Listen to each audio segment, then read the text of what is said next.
Good morning, Pilipinas, mabuhay. By the way, I am Richard P. Alboro, HM student of Irene B. Antonio College of Mindanao. Well, anyway, this morning, I would like to explain about the allocentric. Allocentric means the elite area for the tourist. Anyway, I have an experience already about the allocentric. Allocentric means if you travel as a tourist or what, you're going to anywhere or any in the world, outbound in the Philippines. And next is psychocentric. Psychocentric means is the tourist destination that we call single tourist, not a group tourist. So tourism or hospitality management is the best way to going to anywhere in the world. Like for example, the psychocentric is the best way to travel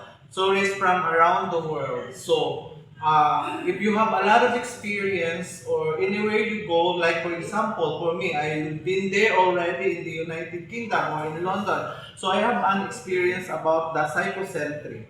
Yes. Next is about the mid-centric. The mid-centric also is we call the elite area tourist destination of all the people from around the world. So say like for example, you are a single tourist.